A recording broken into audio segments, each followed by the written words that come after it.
তবে আপনাদের ডেস্টিনি জায়েজ আছে নাকি? এই আঙ্গুল ফুলে কলা গাছ হওয়ার মতো যত সুযোগ সামনে আসবে সবগুলোকে ওই মরার পরে লেনদেন করার জন্য ডেট দিয়ে দিয়ে, আগে না। এই আঙ্গুল ফুলে কলা গাছ হওয়ার এই যে ইদানিং আরও কি সব ব্যবসা কথা বলছেন, আপনারা ধোকায় পড়ে জানান, আমি নামও বলতে পারবো না। ইদানিং ভাইরা বলছেন 2 মাস আগে মূল্য নিয়ে নিবে, 2 মাস পর পণ্য দিবে। কি ভাই এটার নাম কি? ইভালি নাকি? ইভালি এর নাম মুখস্থ হয়নি, আমি নাম মুখস্থ করতে অনাগ্রহী আর কি, কথা বুঝতে পেরেছেন? তো যা হোক, ইভালি যান যাই যেটাই বলুন। এখন ওই যে তারা কোটি কোটি টাকা, যখন আপনারা 1 কোটি গ্রাহক হয়ে যাবেন, প্রত্যেকে 1000 করে টাকা দিয়েছেন, আর পণ্য দেবেন উনি কয় মাস পরে? 4 মাস পরে। এরকম 1 কোটি গ্রাহক যখন হয়ে যাবে, তখন হচ্ছে উড়াল মারে ফ্লাইটে করে আমেরিকা বা কোথাও গিয়ে ঢাকা দেয়, আপনি পণ্যটা পাবেন কোত্থেকে? তো পরস্পরের ভিতরে লেনদেনটা কিভাবে হবে? অনেক সময় কাপড় দিয়ে খাদ্য, খাদ্য দিয়ে কাপড়, পরস্পরের প্রয়োজন নাও থাকতে পারে। ধরুন 1 জোড়া কাপড় হলেই, 2 জোড়া কাপড় হলেও তো আপনার বছর পার হয়ে যায়। এখন একজন কৃষক যদি আপনাকে বলেন যে আপনি বা কৃষককে বলেন যে আমার 1 জোড়া কাপড় দিয়ে আপনি আমাকে কিছু খাবার দেন, তো কৃষক কতদিন কাপড় নিবে? কয় পিস কাপড় নিবে? অবশ্যই একটা সীমাবদ্ধতা থাকবে। হয়তো 1 জোড়া, 2 জোড়া, 3 জোড়া, 4 জোড়া নিলেন, এরপরে বলবেন যে না ভাই আমার আর কাপড়ের দরকার নেই। তাহলে কারিগর তখন বিপদে পড়ে যাবেন, কিভাবে তার খাদ্যের সংগ্রহ হবে। এভাবে দেখা যায় নিত্য প্রয়োজনীয় যাবতীয় বিষয় আপনি যা কিছু ব্যবহার করেন তা সবটুকুই আপনি তৈরি করতে পারেন না। আপনার টুপিটা আপনাকে কিনতে হয়েছে, এটা আপনি বানাতে পারেননি। আপনার মোবাইল আপনাকে কিনতে হয়েছে, এটা আপনি বানাতে পারেননি। এইভাবে দেখবেন যে সিংহভাগ জিনিসই আপনাকে অন্যের কাছ থেকে সংগ্রহ করতে হয়। তো অন্যের কাছ থেকে সংগ্রহ করা, এটার বৈধ হালত বা অবস্থা বা সুরতগুলো কি কি? 1 নম্বর হতে পারে তিনি আপনাকে দান করবেন, তো দানের মাধ্যমেও আপনি মালিক হয়ে সেটা ব্যবহার করতে পারেন। 2 নম্বর মালিক হওয়ার বা পণ্য ভোগ করার আরেকটি ব্যবস্থাপনা হচ্ছে উত্তরাধিকার সূত্রে, মিরাচি সূত্রে আপনি আপনার বাবা মা বা যাদের কাছ থেকে আপনি ওয়ারিশ হন তাদের কাছ থেকে কিছু পেলেন, এটা আপনার একটা বৈধ সম্পদ। আরেকটি হচ্ছে ক্রয় বিক্রয়ের সূত্রে আপনি মালিক হবেন, কারো কাছ থেকে কিনে নেবেন। তো এই ক্রয় বিক্রয়ের বিষয়টা যদি ইসলামে বৈধতা না থাকতো তাহলে আমাদের জীবনযাত্রা দুর্বিষহ হয়ে উঠত। এই জন্য আল্লাহ রাব্বুল আলামিন পবিত্র কোরআনে বলছেন, ওয়া আহাল্লাল্লাহুল বাইআ ওয়া হারামার রিবা, আল্লাহ ব্যবসা কেনা বেচাকে বৈধ করেছেন আলহামদুলিল্লাহ, ওয়া হারামার রিবা, এবং সুদকে হারাম করেছেন। আল্লাহ নবী সাল্লাল্লাহু আলাইহি সাল্লাম তিনি নিজেও ব্যবসা করেছেন, কেনা বেচা করেছেন। আপনারা জানেন নবুয়তের আগে থেকেই নবী সাল্লাল্লাহু আলাইহি ওয়াসাল্লাম ব্যবসার সাথে জড়িত ছিলেন। খাদিজার ব্যবসা নিয়ে তিনি দূর দূরান্তে সফরেও গিয়েছেন। তাহলে বোঝা গেল যে ক্রয় বিক্রয় একটি বৈধ বিষয়। আল্লাহ নবী সাল্লাল্লাহু আলাইহি ওয়াসাল্লাম নবুয়ত পাওয়ার পরেও হয়তো বিক্রয়ের তেমন কোনো না পাওয়া গেলেও তিনি অবশ্যই কিনেছেন, বাজার থেকে প্রয়োজনীয় জিনিস কেনাকাটা করেছেন। বোঝা গেল তাহলে ক্রয় বিক্রয় একটা জরুরি বিষয়, এবং এ ব্যাপার ইসলামের কিছু নীতিমালা আছে, ইসলাম কিছু নীতিমালা দিয়েছে, যেগুলো হয়তো আমরা অনেকেই বুঝতে পারি না, অনেকে হয়তো জানিও না। এই কেনা এবং বেচার ভিতরে কিছু রোকন আছে, ক্রয় এবং বিক্রয়ের রোকন আছে। আমরা কিন্তু ইসলামের রোকন সম্পর্কে জানি, ঈমানের রোকনও জানি, এবং লা ইলাহা ইল্লাল্লাহর রোকনও জানি, কিন্তু ব্যবসায়ও রোকন আছে, এটা আমরা কয়জন জানি? হয়তোবা এটাকে আজব সম্পদও আপনার কাছে মনে হতে পারে। ইসলামের রোকন কয়টি বলুন তো? কারণ ওস্তাদের আলোচনার পরে আমার যে কি অবস্থা হবে তা তো আমি আগেই আঁচ করতে পেরেছি। মানুষ নিজের নিজের আয়োজিত অনুষ্ঠানে আলোচনা করলে না দাম মনে কমে যায় নাকি? ওস্তাদের বলা দরকার হলো আমার পরে, তাই না? এখন ওস্তাদের আগে বলে ফেলেছেন, এখন তো শান্ত করতে অবস্থা আমার খারাপ হয়ে যাবে পরিবেশকে। তো যাই হোক, আমার বিষয়টা হচ্ছে কিছু মাসলা মাসাইলের মতো, এমনি ওই যে গদবাধা যেগুলো বক্তব্য সেটা আজকে হবে না, যেহেতু বিষয়টা নির্ধারিত। কথা বুঝতে পেরেছেন? আমি আপনাদেরকে প্রশ্ন করেছি, আপনারা প্রশ্নের উত্তর দিবেন না পরস্পরে কথা বলতে থাকবেন। বলছিলাম ইসলামের রকম কয়টি? এই তো আলহামদুলিল্লাহ, এবার জাগ্রত হয়েছে জনতা। ইমানের রকম কয়টি? এখনো 5টি আছে, 6টি। আবার ওভারটেক করে 7টি বলে আর মাঝাবে চলে যায়, মাঝামাঝি থাকেন, 6টি। আর কালিমা লা ইলাহা ইল্লাল্লাহ এর রকম কয়টি? হ্যাঁ, কয়টি? মাত্র 2টি। তো এই মোটামুটি 3টা আপনাদের কাছে পরিষ্কার আছে। এবার আমার প্রশ্ন হলো, আপনারা কেনা বেচা করেন কে কে? তার একটু হাত তুলে তো দেখি। প্রশ্নটা ভুল হয়ে গেছে, হাত না, কারণ সবাই কেনা বেচা করেন। কেনা বেচা করেন না কে কে? তারা হাত তোলেন। কেনা বেচা করেন নাই? তাহলে যদি আপনি এটা পেলেন কোথায়? এই যে আপনি যে ক্যামেরা নিয়ে বসছেন, এটা পেলেন কোথায়? এটা ওনার শ্বশুর হাতিও দিতে পারে, যাক সেটাও তো হইতে পারে, তাই না? কারণ হাতিয়ার মশলা তো আছে। যাক, কেনা বেচা করেন না এরকম লোকের সংখ্যা খুবই কম। তা আমরা সবাই তো কেনা বেচা করি। তো বলুন তো, ব্যবসার রোকন কয়টি? কে বলতে পারবেন? কে আছে? কি বিপদ! তবে হ্যাঁ, আমি এটাও নিশ্চিত, আপনারা রোকনের সংখ্যা না জানলেও রোকনের বাইরে কোনো লেনদেন করতে পারেন না। কথাটা বুঝতে পেরেছেন? আপনি হয়তো রোকনটা গোনা আপনার জানা নাই, কিন্তু রোকন ছাড়া আপনি লেনদেন করতেই পারবেন না। কেউ যদি বলে আমি বিয়ে করেছি কিন্তু বউ ছাড়া, এটা কি বিয়ে হয়েছে নাকি? বিয়ে হতে তো দুইজন অবশ্যই লাগবে। আর ওইটা রোকন, স্বামী স্ত্রী দুইটা রোকন, এটা আপনি জানেন বা না জানেন, দুটো তো লাগবেই। কথা বুঝতে পেরেছেন? এখন ব্যবসা করতে গেলে যে কয়টা রোকন লাগে, এই রোকন ছাড়া আপনি লেনদেন করতেই পারবেন না, পারেন না। কাজেই এই জন্য মনে হয় আমরা রোকন কয়টা গণনা করি না কোনোদিন। এর মোটামুটি রোকন হচ্ছে, দেখুন আমাদের খেয়াল করুন, ক্রেতা এবং বিক্রেতা এই দুজন লাগবেই। এমন করে ব্যবসা আছে নাকি শুধু ক্রেতা আছে বিক্রেতা নাই, অথবা শুধু বিক্রেতা আছে ক্রেতা নাই, এরকম করে ব্যবসা হয়? হয় না। এই জন্য আমি বলছি যে আপনারা রোকনের বাইরে কোনো লেনদেন করতে পারেন না। তাহলে 1 নম্বর রোকন হলো ক্রেতা এবং বিক্রেতা। এটাকে আলাদা ধরলে 2টা হয়, আর যদি মনে করেন যে না একটাই ধরে নিলাম তাহলে 1টা হয়। 2 নম্বর হচ্ছে পণ্য, আর 3 নম্বর হচ্ছে যদি আমরা আলাদা আলাদা করি। ধরুন 1 নম্বর ক্রেতা লাগবে, এটা একটা রকম ধরলাম। 2 নম্বর কে লাগবে বলুন তো? বিক্রেতা লাগবে। 3 নম্বর পণ্য লাগবে, নাকি পণ্য ছাড়া ব্যবসা হয়? 4 নম্বর মূল্য লাগবে। কটা হলো? তো এগুলোর বাইরে আমরা কেউ লেনদেন করতেই পারি না। এটা 4টা রকম হয়ে গেল। আরেকটি হচ্ছে শব্দাবলী ব্যবহার অথবা কর্মগত কিছু বিষয় আছে। যেমন আপনি বলবেন ভাই এটার দাম কত? এত। তো দেন আমাকে 1 কেজি আলু দেন, 1 কেজি পটল দেন, 1 কেজি আপেল দেন। তিনি মেপে দিয়ে বললেন নেন, দিলাম। এই যে ইজাব আর কবুল যেটাকে বলেন আর কি, শব্দগত কিছু বিষয়, এটাও রোকন। তবে এটা মুখে বলাটা জরুরি নয়। দেখুন আমরা কিন্তু খুব কমই এটা বলি।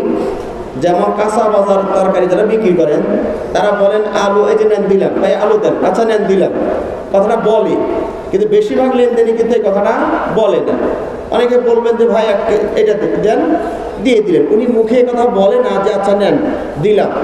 এই দিলাম এই কথাটা না বললেও হবে, যেহেতু উনি কার্যক্ষেত্রে দিয়েই দিয়েছেন, মুখে আর বলার প্রয়োজন হবে না। তাহলে রোকন কটা হলো বলুন তো? মোট 5টা ধরতে হবে। ক্রেতা বিক্রেতা 2টা, মূল্য পণ্য, এই হলো 4টা ধরুন। আর একটা হলো শব্দ, সিগা, মানে আপনি বলুন আমাকে দেন, আর আপনি বললেন নেন আমি দিলাম। তবে আমি আবারও বলছি, এটা মুখে বলাটা জরুরি নয়। লেনদেনই সবাই যদি বলছে যে হ্যাঁ এখানে লেনদেন একটা হয়ে গেল, তাহলে মুখে আর কোনো কিছু বলার দরকার হবে না যে নেন আর যে দিলাম, এই যে নিলাম, এ কথা আর বলার প্রয়োজন হবে না। ব্যবসার কিছু শর্ত আছে, যে শর্তগুলো ব্যবসায় যদি অনুপস্থিত থাকে তাহলে আপনার ব্যবসাটা হবে না। আচ্ছা, রোকন আর শর্তের মাঝে পার্থক্য কি, কে বলতে পারে? রোকন আর শর্ত। রোকনটা হয় আপনি যে ইবাদতটা করছেন, যে কাজটা করছেন তার ভিতরের পার্টস, আর শর্ত হচ্ছে তার বাহিরের পার্টস। কথাটা বুঝতে পেরেছেন? যেমন ওযুর রোকন আছে, সালাতের রোকন আছে। সালাতের রোকন কয়টি? প্রায় 14টি নাকি 9টি, ওয়াজিব হলো 14টি। এই সবগুলো ভিতরে থাকবে। আর ওযু করা হলো শর্ত। ওযুটা কোথায় থাকে? সালাতের ভিতরে না বাইরে? আমার কথা কি বুঝতে পেরেছে? তো ঠিক ব্যবসা মূল ভিতরের পার্টস হলো এই 5টি: ক্রেতা, বিক্রেতা, পণ্য, মূল্য আর শব্দ, আচরণ অথবা শব্দ। এটা হচ্ছে ভিতরগত জিনিস। আর পাশাপাশি আরো কিছু জিনিস লাগবে, যেগুলো হচ্ছে শর্ত। এটা যদি না হয় তবু ব্যবসা আপনার এটা কেনা বেচা হবে না। তার 1 নম্বর শর্ত হলো, আরবিতে বলা হয় তারাদি, সন্তুষ্টি লাগবে।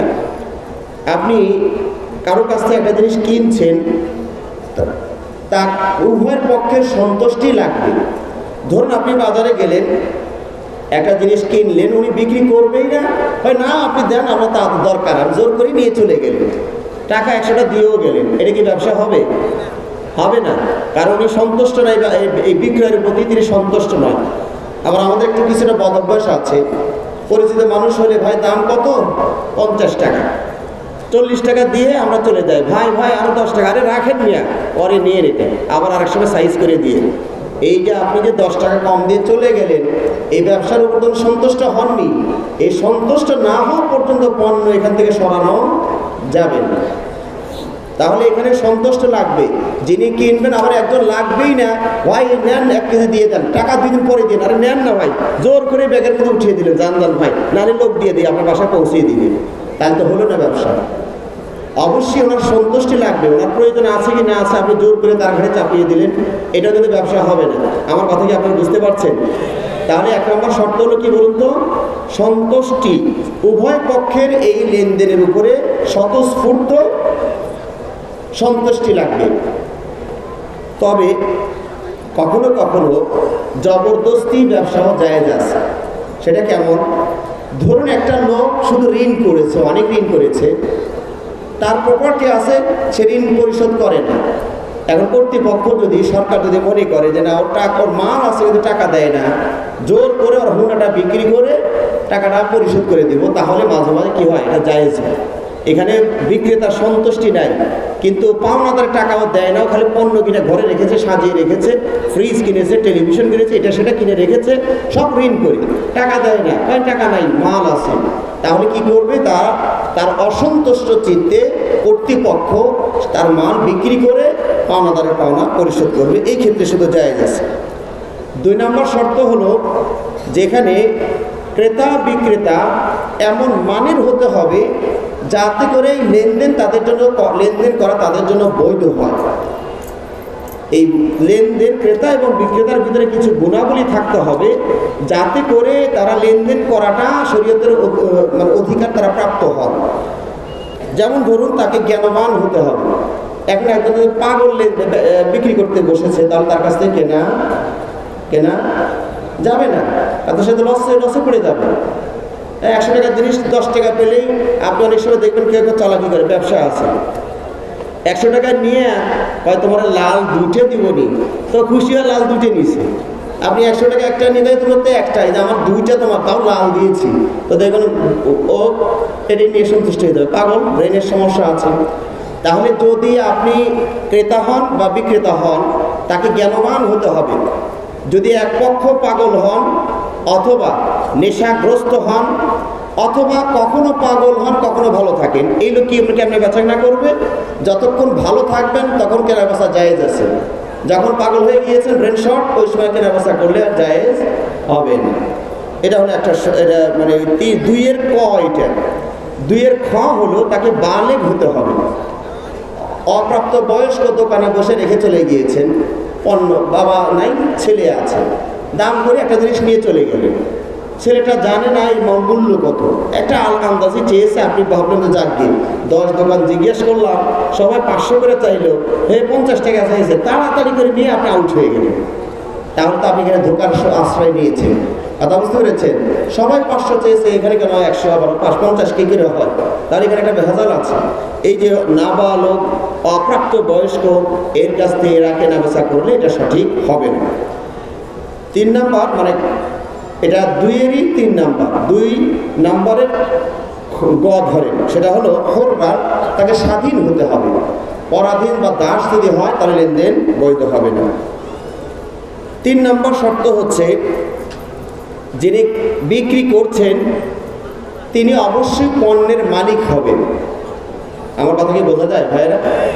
পণ্যের মালিক হতে হবে অথবা প্রতিনিধি হতে হবে। ধরুন আমি আপনাকে, আপনি যেটা বিক্রি করছেন সেটা আপনারই জিনিস, আপনি এটার মালিক, তাহলে আপনি বিক্রি করেন, বাকি শর্ত যদি থাকে আপনি বিক্রি করেন। অথবা আপনি কারো পক্ষ হয়ে বিক্রি করছেন, এটাকে প্রতিনিধি বলা হয়। আপনার মাল নয়, তবে আপনার আব্বু আপনাকে বিক্রি করতে দিয়েছেন, আপনার বসে মালিকে বিক্রি করতে দিয়েছেন, এটা আপনি বিক্রি করতে পারবেন। কিন্তু যদি যেটা আপনার পণ্য নয় অথবা আপনি এটার প্রতিনিধিও নন, এমনি একটা ধরে নিয়ে ছাগল ধরে নিয়ে বিক্রি করে ফেললে চুরি করা হবে না। অন্যের মালিকানাধীন বিক্রি করা এটা জায়েজ নেই। 4 নম্বর শর্ত হচ্ছে পণ্যটা এমন হবে যা শরীয়তে ব্যবহারের অনুমতি আছে, যার থেকে উপকার নেওয়া জায়েজ আছে। অর্থাৎ আপনি যদি পণ্যটা মদ বিক্রি করেন তাহলে কি জায়েজ হবে? কেন জায়েজ হবে না? পণ্যটা এমন হলো যেটার থেকে উপকার নেওয়া জায়েজ নাই। তাহলে এই যে হারাম যে পণ্যগুলো আছে সেগুলো আপনি বিক্রি করতে পারবেন না। তবে ধরুন স্বর্ণ, রেশমি, পুরুষদের ব্যবহার হারাম, নারীদের জন্য কি আছে? হালাল আছে। এখন আপনি কিনছেন আর আমি দোকানদার বিক্রি করছি, এটা সমস্যা নাই, কারণ এটা আপনার জন্য আমি দিচ্ছি না, আপনিও আপনার জন্য নিচ্ছেন না। নিচ্ছেন কাদের জন্য? যাদের জন্য, যারা এখান থেকে উপকার নিতে পারবে তাদের জন্য আপনি কিনছেন, আপনার বাড়ির মেয়েদের জন্য কিনছেন, এটা আবার জায়েজ আছে। 5 নম্বর শর্ত হচ্ছে যে পণ্যটা আপনি বিক্রি করছেন সেটা হস্তান্তর যোগ্য হতে হবে। গাছে পাখি উড়ে যাচ্ছে, কবুতর, ভাই ওই যে ভাই দেখছেন না, ওই কবুতরটা আমার, কত দিবেন কর। এখন কি কবুতরটাকে আপনি হস্তান্তর করতে পারবেন? হ্যাঁ ভাই, পারবেন? তাহলে এটা বিক্রি করা যাবে না। আপনি আগে ধরেন, তাহলে ধরেন, রাত্রিবেলায় বাসায় আসবে, ধরবেন, সকালে দামাদামি হবে, এর আগে দামাদামি হবে না। অনেক সময় আছে, এটা আপনার ময়মনসিংহ ভাইরা কি করেন জানি না, মাছের চাষ যারা করেন, মাছের ঘের বা বাগেরহাটের ভাইরাও আছে, তারা বেশি ভালো বলতে পারবেন। পুকুরের মাছ আগে বিক্রি করে ফেললেন। কিভাবে? যে পুকুরে যা আছে ভাই, কত দিবেন কর, তো বললেন যে আমি 1 লাখ টাকা দিব। এটা হলো বাইয়ে গারাত, কারণ আপনি হস্তান্তর করলেন না, তার কাছে পানি বিক্রি করলেন। এখন এখানে মাছ আছে বা নাই, এখানে হঠাৎ করে একজন ফকির হওয়ার সম্ভাবনা আছে, হঠাৎ করে একজন গরিব হওয়ার সম্ভাবনা আছে। যেমন কয়েকদিন আগে মানিকগঞ্জের এক ভাই আমাকে বললেন যে আমার এক আত্মীয় পুকুরটা বিক্রি করেছে 10,000 টাকা। রে ঠকেছে, পরে মাছ ওখানে 50,000 টাকার মাছ পেয়েছে ওরা। তাহলে এখানে কে জিতলো? অস্বাভাবিক জেতা জিতলো কে? ক্রেতা জিতলো। আবার এমনও তো হইতে পারে যে 1 লাখ টাকা দিয়ে কিনে নিয়ে টানাটানি করে কাদা সহ 20,000 টাকার জমে না, এর মাথায় বাড়ি পুরোটাই 80,000ই নাই, নগদ লস। এরকম অস্বাভাবিক লেনদেন করতে ইসলাম মানা করেছে। তবে আপনাদের ডেস্টিনি জায়েজ আছে নাকি? এই আঙ্গুল ফুলে কলা গাছ হওয়ার মতো যত সুযোগ সামনে আসবে সবগুলোকে ওই মরার পরে লেনদেন করার জন্য ডেট দিয়ে দিন, আগে না। এই আঙ্গুল ফুলে কলা গাছ হওয়ার, এই যে ইদানিং আরো কিছু সব ব্যবসা কথা বলছে, আপনারা ধোকায় পড়ে জানান, আমি নামও বলতে পারবো না। ইদানিং ভাইরা বলছেন 2 মাস আগে মূল্য নিয়ে নিবে, 2 মাস পর পণ্য দিবে। কি ভাই, এটা নাম কি? ইভালি নাকি? ইভালি। এর নাম মুখস্থ হয়নি, আমি নাম মুখস্থ করতে অনাগ্রহী আর কি, কথা বুঝতে পেরেছেন? তো যা হোক, ইভালি যাই যেটাই বলুন। এখন ওই যে তারা কোটি টাকা, যখন আপনারা 1 কোটি গ্রাহক হয়ে যাবেন, প্রত্যেকেই 1,000 করে টাকা দিয়েছেন, আর পণ্য দিবেন উনি কয় মাস পরে? 4 মাস পরে। এরকম 1 কোটি গ্রাহক যখন হয়ে যাবে, তখন যদি সে উড়াল মারে, ফ্লাইটে করে আমেরিকা বা কোথাও গিয়ে ঢাকা দেয়, আপনি পণ্যটা পাবেন কোত্থেকে? কথা কি বুঝতে পেরেছেন? এই আঙুল ফুলে কলা গাছ হওয়ার এই সুযোগগুলো আপনারা গ্রহণ করবেন না, কষ্ট করে আস্তে আস্তে বড়লোক হওয়ার চেষ্টা করবেন ইনশাআল্লাহ। হ্যাঁ, তো আমি যে বলছিলাম যে এই ধরনের হঠাৎ হঠাৎ করে অদ্ভুত অদ্ভুত সিস্টেম নিয়ে আসবে। আপনি তাদেরকে বলেন যে ভাই মূল্য আগে নয়, আপনি পণ্য আগে দেন, মূল্য আগে 4 মাস পরে দিবনি, দেখি ব্যবসাটা কয়দিন করতে পারে। আমার কথা কি বুঝতে পেরেছেন? হ্যাঁ, তো এটা খেয়াল রাখবেন ভাইরা। তাহলে 5 নম্বর শর্ত হলো, যেটা হস্তান্তর করার মতো যোগ্যতা ক্ষমতা আপনার নাই, সেটা আপনি বিক্রি করতে পারবেন না। এখন মাছের কথা বলেছি, অনেকে হয়তো আবার টেনশনে পড়ে গিয়েছে, তাহলে মাছ বিক্রি করবো কেমনি? হ্যাঁ, আপনি মাছটা বিক্রি করবেন, এটাও ময়মনসিংহ কোনো ভাই আমাকে বলেছে যে আমরা এভাবে বিক্রি করি। সেটা হলো যে মাছটা একবার পাঙ্গাস মাছ ধরুন আপনার ঘেরিয়ার ভিতরে আছে, আপনি একটা টান দিলেন, জালে উঠালো, তো মোটামুটি দেখা যায় 2 কোয়ালিটির মাছ পাওয়া যাচ্ছে। একটাই 1 কেজি ওজনের আছে, আর একটা হলো 2 কেজি ওজনের আছে, 1.5 কেজি ওজনের আছে। তো আপনি ওই জেলেদের সাথে বা ক্রেতাদের সাথে কন্ট্যাক্ট করলেন, ভাই আপনি মাছ ধরেন, ধরার পরে 1 কেজি যেটা আছে সেটার দাম পড়বে 60 টাকা করে কেজি, আর যেটা 2 কেজি বা তার কাছাকাছি আছে সেইটা নেবেন 80 টাকা কেজি। তাহলে কিন্তু সমস্যা থাকছে না। আপনি মাছটাকে ধরবেন, ধরার পরে 1 কেজিগুলো এক সাইড করবেন, আর বেশিগুলো আর এক সাইড করবেন, করার পরে 1 কেজি হয়েছে 5 মণ, ওইটা 50-60 করে যে চুক্তি মিলেছে ওই হিসাবে দাম দিবেন, আর যেটা হয়েছে 80 টাকা, ওই 80 টাকা করে দাম, ওইটার ওজন 1 মণ 2 মণ যা আসে ওই হিসাবে দাম দিবেন। তাহলে এটা কিন্তু মূল্যটা নির্ধারণ হয়েছে আগেই, কিন্তু পণ্যটা হস্তান্তর হচ্ছে এখন। কথা বুঝতে পেরেছেন? এটা আবার জায়েজ আছে। এখানে আরেকটি শর্ত হচ্ছে, মূল্য নির্ধারিত হতে হবে। এটার দর কত? দর কত? ধরুন একটা বস্তুর দর হলো 50 টাকা কেজি, কিন্তু আপনি নিয়েছেন কত? 5 কেজি, তাহলে আপনার মোট দাম আসলে কত? 250 টাকা, তাই না? দর হলো প্রতি কেজি 50, 5 কেজি নিয়েছেন, তাহলে মূল্য আসলে কত? মোট 250। এখন আপনার দেশে যদি একাধিক মুদ্রা চালু থাকে, তাহলে এখানে অবশ্যই নির্ধারণ করে নিতে হবে যে আপনি দিনার দিবেন না দিরহাম দিবেন, রুপি দিবেন না ডলার দিবেন, রিয়াল দিবেন না টাকা দিবেন, এইটাও নির্ধারণ করে নিতে হবে। কারণ আপনি বললেন যে দেন 250, তাহলে আপনি যদি সৌদি আরবে হন আর বাঙালি টাকা দিয়ে আসেন, ও তো মাথা বাড়ি। কথা বুঝতে পেরেছেন? হ্যাঁ, এই জন্য ওই যে মুদ্রা আপনি লেনদেন করছেন বলে দিতে হবে, ভাই আমি কিন্তু আপনাকে দিনার দিব, ভাই আমি কিন্তু আপনাকে দিরহাম দিব, দিরহাম দিয়ে এটার দাম কত আসে সেটা বলেন। হ্যাঁ, এভাবে পরিষ্কার করে নিতে হবে। 7 নম্বর শর্ত হচ্ছে, এটা মালটা কবজা করার মতো মাপলাক, যে পরিমাণটা আপনি দিয়েছেন সেটা যেন আপনার গ্রহণযোগ্য হয়। সেটা হয়তো নগদ টাকা হতে পারে, অথবা কাউকে দায়িত্ব দেন যে ভাই উনি আমার পক্ষ থেকে টাকাটা দিয়ে দিবেন, অথবা একটা চেক দিলেন। হ্যাঁ, এরকমভাবে মানে মূল্যটা বাকিতে লেনদেন করাও আপনার জায়েজ আছে।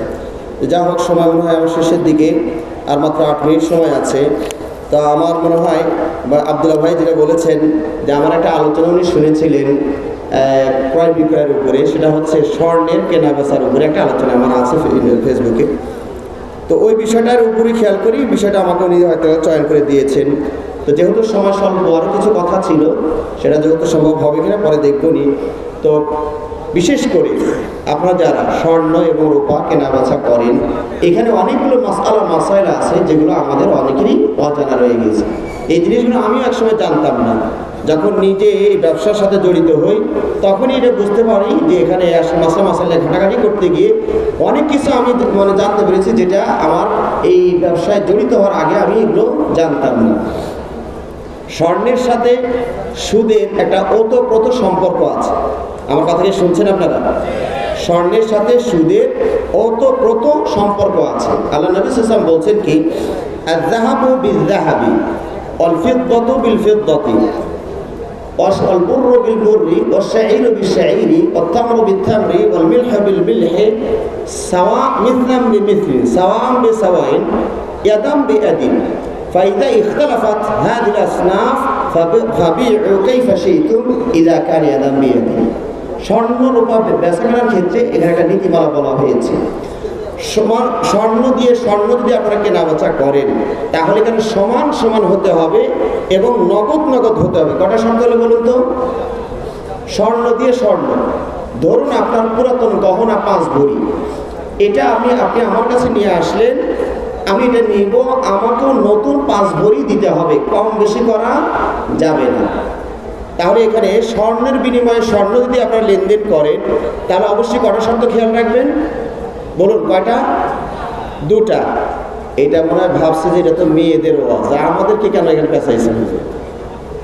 গহনা পছন্দ করে তো ওনারা, কিন্তু কেনা তো আপনারই লাগে, কথা ঠিক না ভাই? ঠিক।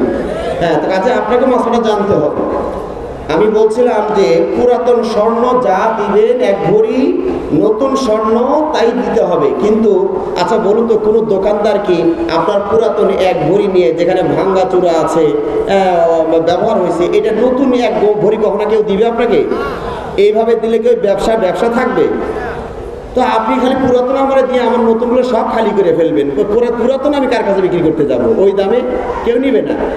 তাহলে এখন সমস্যা হয়ে গেল কিভাবে? যে আপনি এখানে আল্লাহ নবী সাল্লাল্লাহু আলাইহি ওয়াসাল্লাম যে নীতিমালা আমাদেরকে শিখিয়েছেন সেটা হলো এইভাবে বিক্রি করবেন যে আপনি আমার কাছে পুরাতনগুলো বিক্রি করে দিবেন। 22 ক্যারেট হলে যে দাম, 21 ক্যারেট হলে যে দাম, 18 ক্যারেট হলে যে দাম, এইভাবে আপনি পুরাতনটা আমার কাছে বিক্রি করে টাকাটা হাতে নিয়ে নেবেন। ধরুন এক ভরির দাম 22 ক্যারেট যদি হয়, আমরা ধরে নিলাম সেটা 62,000 বা 55,000 টাকা ভরি পড়বে। তাহলে এক ভরি পুরাতন গহনা দিয়ে এই 55,000 টাকা আপনি আমার কাছ থেকে আপনার হাতে নিয়ে নেবেন। এই ব্যবসাটা কমপ্লিট হয়ে গেল। কারণ এখানে দুইটা স্বর্ণের বিনিময়ে স্বর্ণ হচ্ছে না, কিন্তু জাত আলাদা হয়ে গিয়েছে। আপনি দিলেন স্বর্ণ, আমি দিলাম কি আপনাকে? টাকা। আর এখানে জাত আলাদা হয়ে গেল, বস্তু আলাদা হয়ে গিয়েছে। এখানে শর্ত হলো অবশ্যই নগদ হতে হবে। কম বেশি করার সমস্যা নাই, কিন্তু নগদ হতে হবে। এরকম নয় যে ভাই আচ্ছা এক ভরি দেন, 50,000 টাকা দাম হয়, এখন 25,000 আছে, পরে 25,000 দেন না, তা হবে না। এটা নগদ অবশ্যই নগদ হতে হবে। বাকি ব্যবসা এখানে চলবে না। আপনারা হয়তো শুনে আশ্চর্য হবেন, স্বর্ণ এবং রূপা এটা বাকিতে বিক্রি করাও সুদ। স্বর্ণ এবং রূপা অন্য কথা আমি বলছি না। তার মানে মনোহরের দোকান, আবার মনোহরের দোকানদার টেনশনে পড়ে গেলেন, হুজুর কয় কি বাকি বিক্রি যায় ছিল, আমার তো মনোহরের দোকানে টিকবেন, কারণ ওরা চালানো এসে বাকি বেশি দেওয়া হবে। আমি আবারও বলছি, ভুল বুঝবেন না, স্বর্ণ এবং রূপা বিশেষ করে বাকিতে বিক্রি করাও সুদ। তো এই বিষয়টা আমি খুতবায় দিয়েছিলাম, অনেকেই বুঝতে পেরেছেন, অনেকে বুঝতে পারেনি। তবে কয়েকদিন আগে আমার দোকানে এক ভাই গিয়ে বললেন যে ওস্তাদ আপনার যে বক্তব্যটা আমি অনেকবার শুনেছি কিন্তু বুঝিনি। আমি বললাম, ওই যে আমার দোকানে একটা স্টিকার লাগানো আছে প্রথম লাইনে, ওটা একটু পড়েন তো দেখি। তৈরি পড়েছে, হ্যাঁ এবার বুঝেছি। তার মানে ওখানে আমার লেখা ছিল কি, মানে স্বর্ণ এবং রূপা বাকিতে কেনা বেচাও সুদ, এটা বুঝে আসে না। কেন জানেন? মানুষ সবাই জানে কি সুদ কাকে বলা হয়। 100 টাকা দিয়ে যদি 105 টাকা নেয় তাহলে না সুদ হয়, বেশি নিলে না সুদ হয়। তো এখানে নগদ আর বাকি, এখানে তো বেশি নেওয়া হয়নি, তো সুদ হলো কেমন? এখানে সুদটা হলো আপনি সময় বেশি নিয়েছেন, সময় বেশি দিয়ে কেনা বেচা করেছেন, এই সময় বেশি দিলেন কেন, এটাই সুদ হয়ে গেছে স্বর্ণ এবং রূপার ক্ষেত্রে। এই জন্য স্বর্ণ এবং রূপার ক্ষেত্রে বাকি বিক্রি করা, কেনা বেচা কোনোটাই করা যাবে না, এখানে নগদ হতে হবে। তাহলে পুরাতন মাল বিক্রি করে টাকা হাতে নিয়ে এবার আপনি নতুন গহনা আপনার পছন্দ মতো এখান থেকেও কিনতে পারেন, অন্য দোকান থেকেও কিনতে পারেন। এটা হচ্ছে আপনার একটি মাসআলা। 2 নম্বর মাসআলা হলো, এখানে মোটামুটি দুটা হয়ে গিয়েছে। স্বর্ণ যদি নতুন এবং পুরাতন হয় সমান বিক্রি করতে হবে, অথবা টাকা দিয়ে আলাদা, মানে স্বর্ণ আর টাকা দুটো আলাদা করে বিক্রি করতে হবে। এটা 1 নম্বর। 2 নম্বর হলো এখানে কোনোভাবেই বাকি লেনদেন করা যাবে না, এখানে নগদ হতে হবে। 3 নম্বর মাসআলা হলো এই স্বর্ণ কেনা বেচার ক্ষেত্রে বা অনেক সময় আপনারা বন্ধক রাখেন। আসলে আমার কাছে মনে হয়েছে যে স্বর্ণের ব্যবসাটা, স্বর্ণের যে দোকান দেখছেন, আসলে এটা কিন্তু দোকান নয়, এটা হচ্ছে সুদী ব্যাংক একটা। আমার কথাকে শুনছেন আপনারা? এটা আসলে দোকান সাইনবোর্ড, কিন্তু আসলে এটা কিসের দোকান, কিসের সুদী ব্যাংক। এটা কেমনি? আপনি বিপদে পড়েছেন, 1 ভরি গহনা বন্ধক রাখলেন, 1 ভরি গহনা দিয়ে অথবা 2 ভরি 3 ভরি বন্ধক রাখলেন। দোকানদাররা করবে কি, আপনাকে ধরুন গহনার দাম যদি 2 লক্ষ টাকা আসে, আপনাকে 1 লক্ষ টাকা দিবে, আর 1 লক্ষ টাকা দাম রেখে দিবে। এই যে 1 লক্ষ টাকা আপনাকে দিল, সেটার উপরে তারা আবার সুদ বসাবে, লাভ বসাবে, প্রতি মাসে 5,000 করে দিবেন, চড়া সুদ। কথা বুঝতে পেরেছেন? এমন এক পর্যায়ে চলে যায় যে আপনি এই টাকা দিয়ে 10 মাস 20 মাস হয়ে গিয়েছে, তারপর কত হয়ে গেছে, এখন 5-10-50,000 টাকা সুদ হয়ে গেছে। তখন আপনি চিন্তা করছেন আর 50,000 টাকা দিয়ে ওই জিনিস আর নেওয়ারও দরকার নেই, ও যা গেছে যাকে। এইভাবে দোকানদাররা আপনাদের অর্থ সম্পদ হাতিয়ে নিচ্ছে। আমি আপনাদেরকে পরামর্শ দিব, মানুষের বিপদ আপদ হতেই পারে। অনেক সময় ওই যে মার গহনা, মা দিয়ে গিয়েছেন, বাবা দিয়ে গিয়েছেন, বিয়ের গহনা, এই মহাব্বতে আর বিক্রি করতে চায় না। কি করে? না, বন্ধুকি রাখি, দেখি কোনোভাবে ছুটাইতে পারি কি না। তো যখন আপনি ছুটাইতে পারলেন না, তখন সুদের মধ্যে চলে গেলেন আপনি। আমি আপনাদেরকে বলবো যে এখন প্রযুক্তি অনেক উন্নত, আপনার গহনার একটা ছবি আপনি উঠিয়ে রাখুন, হুবহু ওই গহনাই আপনাকে বানিয়ে দেওয়া সম্ভব। কাজে কেন ওই সুদের ভিতরে আপনারা মানে পা ফেলবেন? এটা যেন না হয়, সেদিকে আপনারা খেয়াল রাখবেন। তো ক্রয় বিক্রয়ের ক্ষেত্রে আরও কিছু বিষয় আছে, যেমন ধরুন হয়তোবা বলতে পারেন যে অর্ডার নেওয়া, আপনি একটা গহনার অর্ডার দিলেন, সেই অর্ডারটা 2 লক্ষ টাকার গহনার অর্ডার দিয়েছেন, দোকানদারকে আপনি 1 লক্ষ টাকা দিয়ে দিলেন। এটা কিসের বিনিময়ে দিলেন? এটা আপনাকে মনে রাখতে হবে, এটা এখনো লেনদেন হয়নি, এটা লেনদেন হয়নি। যেদিন আপনি চূড়ান্ত পর্যায়ে টাকা পরিশোধ করবেন, গহনা নেবেন, সেই দিন হবে আপনার সাথে লেনদেন। তার আগ পর্যন্ত এটা আপনার টাকা আমার কাছে আমানত রইল, আমার গহনা আমার কাছে আছে, আপনার টাকাটা আমার কাছে আমানত। এইভাবে ব্যবসা বৈধ করেছেন। আল্লাহ আমাদেরকে বোঝার তৌফিক দান করুন, আমিন। তো এখানে আরও যে কয়েকটি বিষয় আছে, যদি সময় সহায়তা করে তাহলে আমরা বলব। শেষ? আচ্ছা, শেষ হয়ে গিয়েছে। আর একটা কথা না বললেই নয়, ওই যে ব্যবসার ক্ষেত্রে দামাদামি করা, একজনের কেনার পরে আরেকজন দাম করা, একজনের বিক্রি করছে আরেকজন বিক্রি করা, এটা কিন্তু শরীয়তে জায়েজ নেই। ধরুন পাশাপাশি 2টা দোকান আছেন, ওই দোকানে উনি পণ্য দাম জিজ্ঞেস করছে, এটার দাম কত, এত। আপনি কিন্তু বলছেন ভাই এদিকে আসেন, আমি এটা আরো কম দামে দিয়ে দিব, এই যে এভাবে গ্রাহককে টেনে নিলেন, এটা জায়েজ নেই। অথবা আপনি দামাদামি করছেন, ভাই মাছটা পছন্দ, ভাই কত, 500 টাকা, 500 টাকা, ভাই 300 টাকা দিবেন, দামাদামি চলছে, পিছন তাড়াতাড়ি ভাই 400 টাকা দিই, দিয়ে আমাকে দিয়ে দেন। এটার লেনদেন কমপ্লিট হয়ই নেই, তার মধ্যে আপনি দাম বলে ফেললেন, এটা জায়েজ নেই। তবে হ্যাঁ, যদি এতে ডাকে তোলার একটা ব্যবসা আছে না, ডাকে তোলা, ওই যে মাহফিলের পরে যে ডাক তোলে দেখি, ওই যে রাজশাহী দেখে আসলাম, গোদাগাড়ি দেখে আসলাম, ডিম দাম তোলে 500 টাকা পিস, অবস্থা সরকারি দাম, একটা মুরগির দাম রাখলে বা 1000 টাকা, কে কত দিবেন। এই যে ডাকে তুলে ব্যবসা, সেটা আপনি ফাইনাল হয়নি। একজন বলছে 300 টাকা, হ্যাঁ 300, আর একজন বলছে 350, আর 350, 450, 401, 402, 403 দিয়ে ওরে দিয়ে দিন। কথা বুঝতে পেরেছেন? এই যে ডাকে তোলা যেটা, এটা ব্যবসাটাই এরকম। এখানে মাসলাগত তেমন সমস্যা আশা করি নাই, তবে অন্যান্য ব্যবসা এভাবে করা নিষেধ আছে। এরকম ব্যবসা সংক্রান্ত অনেক মাসলা আপনাদের জানা দরকার, যেহেতু কেনাবেচা সবারই আছে। আমি আপনাদেরকে এই ব্যাপারে যে বইগুলো আছে, বিশেষ করে মিশকাত শরীফের কিতাবুল বুয়ু, মিশকাত শরীফের ব্যবসা অধ্যায়, এটা আপনারা অবশ্যই পড়বেন, যাতে করে সুদের ব্যবসা, এই অনিয়ম কিছু ব্যবসা, এগুলোর মধ্যে যেন আমরা পড়ে না যাই। আল্লাহ আমাদেরকে তৌফিক দান করুন, আমিন। ওয়া আখিরু দাওয়ানা আলহামদুলিল্লাহি রাব্বিল আলামিন। আসসালামু আলাইকুম ওয়া রাহমাতুল্লাহি ওয়া বারাকাতুহু।